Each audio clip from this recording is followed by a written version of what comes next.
नमस्कार साथियों, एक बार फिर से आप लोगों का आपके अपने इस YouTube चैनल में स्वागत है।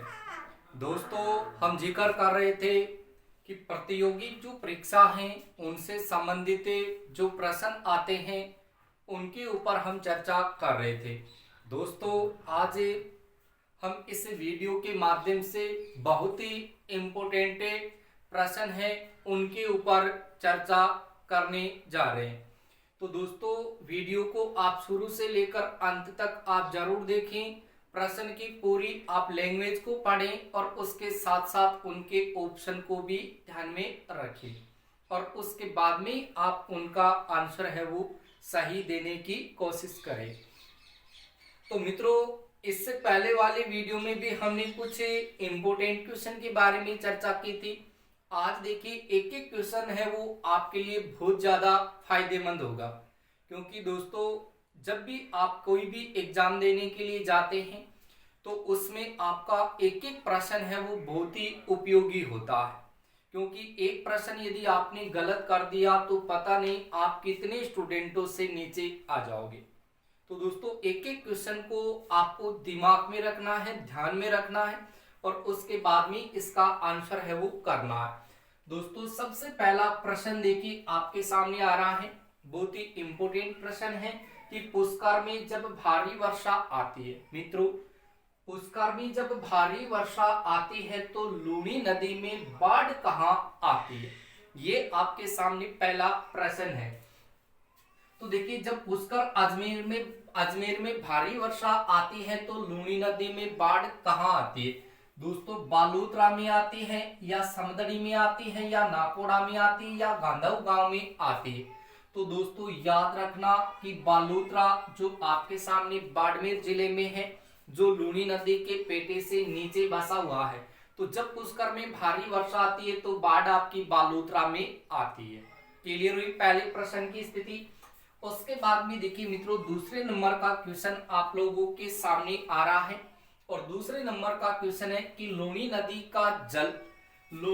का जल किस झील की निकटता के कारण खारा होता है? दोस्तों, बहुत ही इंपॉर्टेंट क्वेश्चन है कि लूनी नदी का जल किस झील की निकटता के कारण खारा होता है। तो दोस्तों याद रखना कि कौन सी झील की निकटता के कारण लूनी नदी का जल है वो खारा होता है।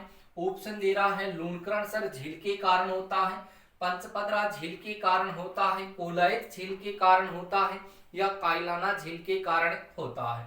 तो दोस्तों याद रखना कि पंचपदरा झील जो आपकी बालोतरा बाड़मेर में है, इस झील की निकटता के कारण लूनी नदी का जल है वो मित्रों खारा हो जाता है। लेकिन इससे पहले लूनी नदी का जल है वो कैसा रहता है? मीठा रहता है, इसलिए लूनी नदी को मीठी व खारी नदी कहा जाता है। क्लियर हुई दोस्तों इतनी बात। फिर देखिए, तीसरे नंबर का क्वेश्चन भी बहुत ही इंपॉर्टेंट क्वेश्चन है और इस बार आपकी एग्जाम में यहां से प्रश्न है वो पूछा जा सकता है कि किस नदी का बहाव उच्च वर्षा से निम्न वर्षा वाले क्षेत्रों की ओर है? दोस्तों, क्वेश्चन बहुत ही इंपॉर्टेंट है कि राजस्थान की ऐसी कौन सी नदी है जिसका बहाव क्षेत्र है वो उच्च वर्षा वाले क्षेत्रों से निम्न वर्षा वाले क्षेत्रों की ओर है। तो यहाँ पर मैंने क्वेश्चन की लैंग्वेज को थोड़ा सा शॉर्ट किया कि किस नदी का बहाव उच्च वर्षा, देखिए दोस्तों, उच्च वर्षा या ज्यादा वर्षा से निम्न यानी कम वर्षा वाले क्षेत्रों की ओर है। तो ऐसी नदी आपकी कौन सी है राजस्थान में? तो ऑप्शन दे रहा है, चंबल नदी है, बनास नदी है, माही नदी है या फिर लूनी नदी है। तो दोस्तों याद रखना कि ये जो आपकी लूनी नदी है, जो अजमेर की नाग पहाड़ी अजमेर से निकलती है, वहां से निकलने के बाद में ये कच्छ के रण में आकर के गिरती है। तो दोस्तों अजमेर की बात करें तो अजमेर वाले क्षेत्रों में देखिए वर्षा ज्यादा होती है, लेकिन ये नदी देखिए कहां पर बहती है? ये मरुस्थल में बहती है और मरुस्थल में कम वर्षा होती है। तो ऐसी स्थिति में ये उच्च वर्षा वाले क्षेत्रों से निम्न वर्षा वाले क्षेत्रों की ओर इस लूनी नदी का बहाव क्षेत्र है। क्लियर इतनी बात। तो यहां से इस प्रश्न को आप अपने दिमाग में फीड कर लेना मित्रों, बहुत ही इंपॉर्टेंट प्रश्न है। आप ऐसे मत सोचो कि हाँ इसको जल्दबाजी में अपन पढ़ करके चले जाएंगे और हमारा क्वेश्चन है वो आंसर हमारा सही हो जाएगा। तो ऐसी गलती आप बिल्कुल ना करें। प्रत्येक क्वेश्चन को आपको ध्यान से पढ़ना है, ध्यान से समझना है और उसके बाद उनके ऑप्शन को समझना, फिर आपका आंसर है वो होगा, वो सही आपको आंसर है वो देना है। फिर देखिए दोस्तों, चौथे नंबर का क्वेश्चन है सुमेलित कीजिए। दोस्तों सुमेलित कीजिए। अब सुमेलित करना क्या है, ए ऑप्शन में दे रहा है रेगिस्तान की जीवन रेखा, ए में दे रहा है रेगिस्तान की जीवन रेखा, बी में दक्षिण राजस्थान की स्वर्ण रेखा, सी में दे रहा है वशिष्ठी नदी और डी में दे रहा है सदावाहिनी नदी। दोस्तों यहाँ पर कुछ नदियों के नाम आपके सामने आ रहे हैं और उनके साथ उनके उपनाम है वो सामने आ रहे हैं, तो इनका मिलान करना है अपन को सही। देखिए रेगिस्तान की जीवन रेखा, तो रेगिस्तान की जीवन रेखा कौन सी नदी है दोस्तों, लूणी नदी, यानी रेगिस्तान में बहने वाली नदी है लूणी नदी। फिर दक्षिणी राजस्थान की स्वर्ण रेखा कौन सी नदी है, माही नदी, तो ये दक्षिणी राजस्थान में बहती है आपके बांसवाड़ा प्रतापगढ़ डूंगरपुर में।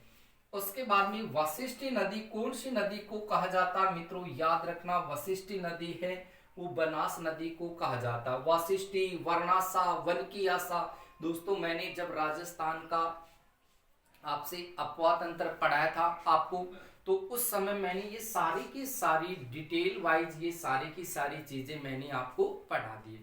आपको डिस्क्रिप्शन है उसमें उन नदियों का लिंक जरूर मिल जाएगा।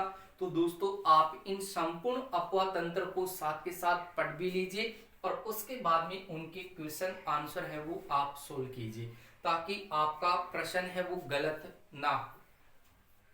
फिर देखिए सदावाहिनी, यानी सदावाहिनी नदी, देखिए दोस्तों कौन सी नदी को कहा जाता है, तो दोस्तों याद रखना है चंबल नदी को कहा जाता है। तो यहाँ पर आपका देखिए इसका जो राइट आंसर माना जाएगा वो क्या हो जाएगा, 2 1 4 3। तो 2 1 4 3 देखिए किसमें है, बी नंबर ऑप्शन आपका सही बैठ रहा है, 2 1 4 3। फिर देखिए मित्रों 5 नंबर क्वेश्चन को आप ध्यान से पढ़िए, ये भी बहुत ही इंपोर्टेंट प्रश्न है कि कौन सी नदी जालोर व सिरोही के मध्य सीमा बनाती है। ये बार बार क्वेश्चन है वो पूछा गया है, ये वेरी वेरी इंपोर्टेंट क्वेश्चन है, मोस्ट क्वेश्चन है, वेरी वेरी इंपोर्टेंट क्वेश्चन है। दोस्तों याद रखिए कौन सी नदी जालोर व सिरोही, देखिए एक जिला जालोर है दूसरा सिरोही है, तो कौन सी नदी जालोर व सिरोही की मध्य सीमा बनाती है। दोस्तों नदी आ रही है सूकड़ी नदी, मीठड़ी नदी, लीलड़ी नदी, जोजड़ी नदी। सबके आगे डी लगा हुआ है दोस्तों, सबके आगे क्या लगा है, डी, यानी सूकड़ी, मीठड़ी, लीलड़ी, जोजड़ी, ये 4 नदियां आपको दे रखी है। तो दोस्तों यहाँ पर आप देखेंगे तो जोजड़ी नदी तो नागौर जोधपुर में बहती है, लीलड़ी नदी आपकी पाली वगैरह में इधर बहती है और मीठड़ी नदी भी पाली वगैरह में बहती है। लेकिन सूकड़ी नदी को ध्यान दीजिए, सूकड़ी नदी है ये जालोर और सिरोही के मध्य सीमा का निर्धारण करती है। और दोस्तों जब मैंने आपको ये सूकड़ी नदी पढ़ाई थी तो वहां पर मैंने आपको ये बार बार कह करके बताया था कि यहाँ से वेरी वेरी इंपोर्टेंट प्रश्न आपकी एग्जाम में पूछा जा सकता है। और मैंने वहां पर ये भी कहा था कि सूकड़ी नदी 2 जिलों के बीच सीमा बनाती है और उन 2 जिलों को याद करने के लिए मैंने सूत्र भी बताया था कि सूकड़ी जासी, सूकड़ी जासी, तो जासी का मतलब ये जालोर और सिरोही के बीच सीमा बनाती है। दोस्तों याद रखना सूकड़ी जासी। और उसके साथ साथ देखिए 6 नंबर क्वेश्चन है वो भी यहीं से आपसे पूछा जा सकता है कि जवाई नदी, कौन सी नदी, जवाई नदी कौन से 2 जिलों के मध्य सीमा बनाती है। यहाँ पर जिले पूछ लिए और यहाँ पर नदी पूछ ली, तो कैसे भी प्रश्न को घुमा फिरा करके प्रश्न पूछा जा सकता है। देखिए दोस्तों जवाई नदी कौन से 2 जिलों के मध्य सीमा बनाती है, तो वहां पर देखिए ए ऑप्शन दे रहा पाली राजसमंद, बी में दे रहा है पाली सिरोही, सी में दे रहा है पाली जालोर और डी में दे रहा है पाली नागौर। तो यहाँ पर देखिए आपके सामने वो कौन से 2 जिले हैं जिनके बीच जवाई नदी सीमा बनाती है और वो 2 जिले कौन से जिनके बीच सूकड़ी नदी सीमा बनाती है। तो दोस्तों यहाँ पर इसका राइट आंसर होगा बी, और बी में लिखा है पाली सिरोही। तो यहाँ पर इन दोनों को देखिए सूकड़ी और जवाई को एक साथ याद रखना कि जवाई आपकी पासी, जवाई पासी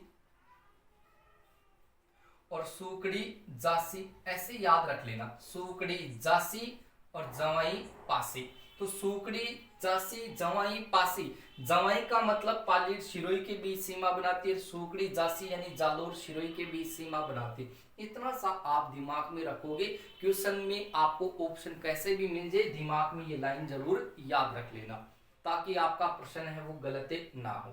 क्लियर है? उसके बाद में देखिए मित्रों, यहां से 7 नंबर क्वेश्चन आप लोगों के सामने आ रहा है स्क्रीन पर, और 7 नंबर क्वेश्चन है बनास बांध किस नदी पर बना। दोस्तों बहुत ही इंपॉर्टेंट क्वेश्चन है, बनास बांध किस नदी पर है। कई तो बेचारे ऐसे होते हैं जो प्रश्न को पढ़ते बनास बांध किस नदी पर बना है, बनास नदी पर, ऑप्शन ही नहीं देखते। तो आपको दोस्तों ऐसा बिल्कुल नहीं करना है कि आप भी ऐसे करो कि बनास बांध किस नदी पर बना, बनास नदी पर पड़ा, आगे आपने ऑप्शन ही नहीं पढ़ा, तो आपका आंसर दोस्तों क्या होगा, गलत होगा। तो यहाँ पर ध्यान रखिए, बनास बांध किस नदी पर बना है, वो बनास नदी पर बना है, या पश्चिमी बनास नदी पर बना है, या साबरमती नदी पर बना है, या गोहलन नदी पर बना हुआ है। दोस्तों यहाँ पर बनास बांध किस नदी पर बना हुआ है, तो याद रखना पश्चिमी बनास नदी पर पश्चिमी बनास नदी पर बना हुआ है, और ये पेशवा गांव है आपका राजस्थान के सिरोही जिले में, वहां पर ये बनास बांध पश्चिमी बनास नदी पर बना है। क्लियर है मित्रों इतनी बात। उसके बाद में देखिए 8वें नंबर का क्वेश्चन भी बहुत ही इंपॉर्टेंट है। 8 नंबर क्वेश्चन है, किस नदी का मैदान वागी या वग्गी कहलाता है। दोस्तों किस नदी का मैदान वग्गी या वागी कहलाता है।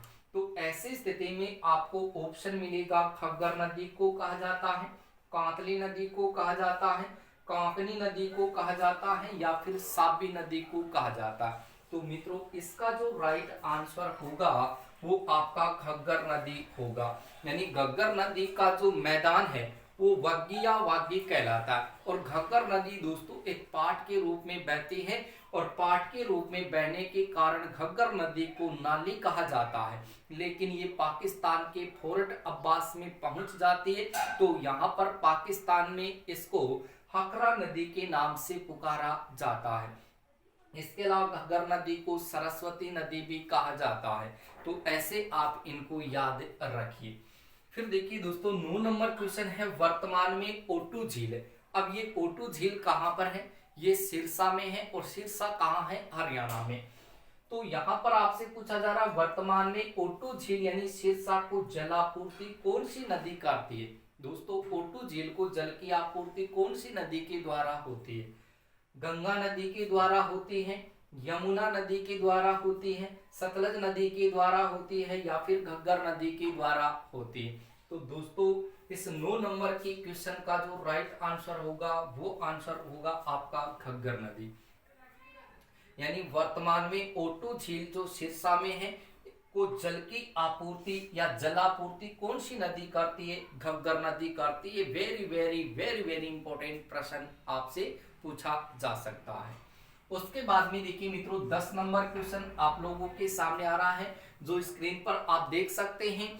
प्रश्न है मनुस्मृति में किस नदी के प्रदेश को ब्रह्मवर्त कहा जाता है। दोस्तों ब्रह्मवर्त कौन सी नदी को देखिए ब्रह्मवर्त कहा जाता है मनुस्मृति में, या प्रश्न को घुमा फिरा कर कैसे भी पूछा जा सकता है कि ब्रह्मवर्त कौन सी नदी कहलाती है, मनुस्मृति में कौन सी नदी को ब्रह्मवर्त कहा जाता है। तो ऐसे प्रश्न आपसे पूछे जा सकते हैं। तो ब्रह्मवर्त देखिए घग्गर नदी को कहा जाता है, या गोमती नदी को कहा जाता है, या ढूंढ नदी को कहा जाता है, या रूपनगढ़ नदी को कहा जाता है। तो दोस्तों याद रखिए इस बात को कि मनुस्मृति में किस नदी के प्रदेश को ब्रह्मवर्त कहा जाता है। तो याद रखना घग्गर नदी को कहा जाता है। और इसी घग्गर नदी को ऋग्वेद काल में या उत्तर वैदिक काल की बात करें तो उत्तर वैदिक काल में इस घग्गर नदी को ही क्या कहा जाता है, सरस्वती नदी कहा जाता है। तो ये बात आप दिमाग में रखेंगे। फिर 11 नंबर का क्वेश्चन आप लोगों के सामने आ रहा है कि किस नदी को मृत नदी, नट नदी, देखिए किस नदी को मृत नदी, नट नदी, सोतर नदी व चौतांग नदी कहा जाता है। देखिए मैंने एक साथ कई नाम लिखे हैं, हो सकता है आपसे एक एक नाम पूछा जा सकता कि कौन सी नदी को मृत नदी कहा जाता है, कौन सी नदी को नट नदी कहा जाता है, कौन सी नदी को सोतर नदी कहा जाता है, कौन सी नदी को चौतांग नदी कहा जाता है। लेकिन सबसे ज्यादा इंपॉर्टेंट रहेगा यहाँ से चौतांग और सोतर नदी, कि कौन सी नदी को सोतर नदी कहा जाता है या कौन सी नदी को चौतांग नदी कहा जाता है। तो ऑप्शन आपको मिलेगा कांतली नदी, कांतनी नदी, रूपारेल नदी, घग्गर नदी। तो दोस्तों यहाँ पर आपको याद रखना है कि जो घग्गर नदी है दोस्तों, कौन सी नदी, घग्गर नदी। इस घग्गर नदी को सोतर नदी, चौतांग नदी, मृत नदी, नट नदी या लेटी हुई नदी के नाम से पुकारा जाता है। क्लियर है इतनी बात। फिर देखिए वापस दोस्तों आपके सामने 12 नंबर का क्वेश्चन आ रहा है और 12 नंबर का जो क्वेश्चन है वो सुमेलित करने के लिए आपसे पूछा जा रहा है। दोस्तों सुमेलित कीजिए, ये प्रश्न मैं आपको इसलिए बता रहा हूं क्योंकि सुमेलित करने वाले जो प्रश्न होते हैं उसमें एक साथ 4 प्रश्न है वो एक साथ पूछ लिए जाते हैं। यानी जब आपसे 150 प्रश्न पूछे जा रहे हैं तो उन 150 प्रश्न में 5 प्रश्न ऐसे होंगे जो आपको 4-4 प्रश्न के उत्तर एक साथ देने पड़ेंगे। तो ऐसे प्रश्न आपसे बार बार पूछे जाते हैं।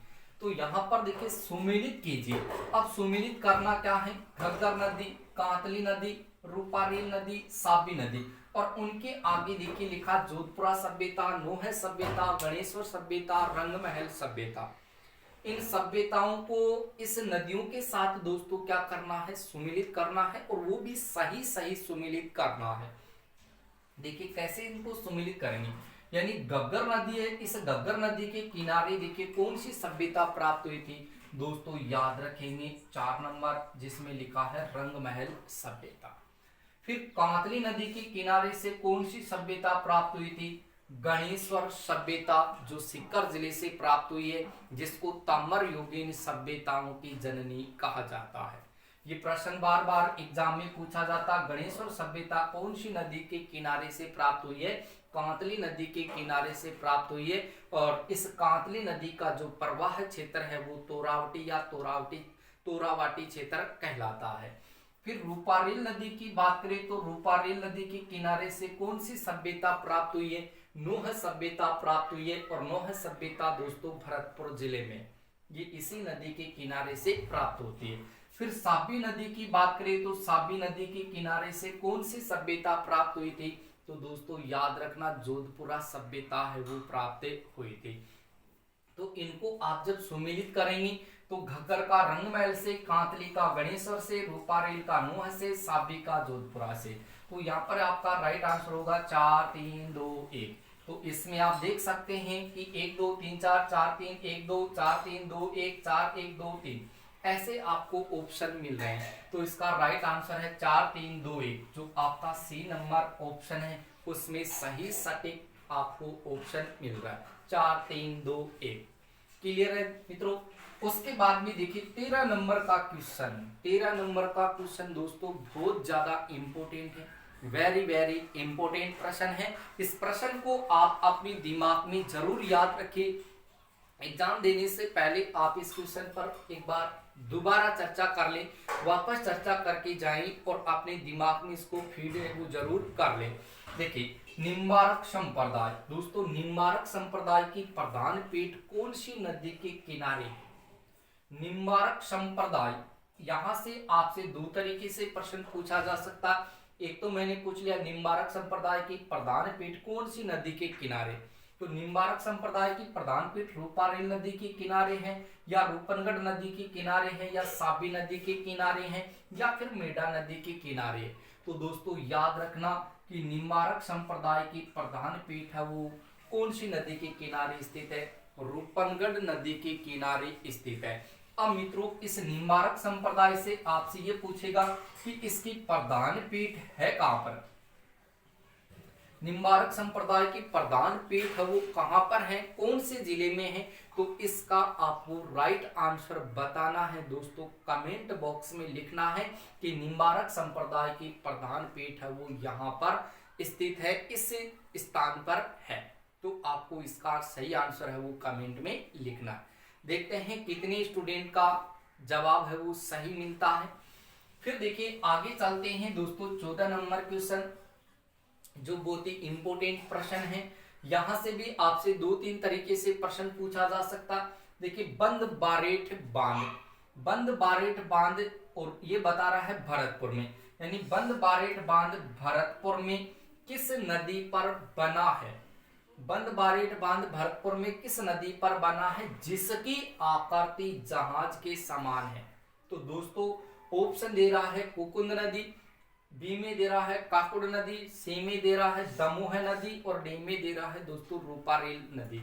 तो यहाँ पर आपका राइट आंसर होगा कुकुंद नदी। दोस्तों कुकुंद नदी है, इस कुकुंद नदी पर ये बंद बारेठ बांध बना हुआ है जो राजस्थान के भरतपुर जिले में है, जिसकी आकृति जहाज के समान है। अब प्रश्न आपसे ऐसा भी पूछा जा सकता है कि बंद बारेठ बांध की आकृति किसके समान है, तो वहां पर आपको 4 आकृतियां दे देगा और एक आकृति आपको इसकी सही बतानी है, जो मैंने आपको बताई है कि बंद बारेठ बांध की आकृति जहाज के समान है।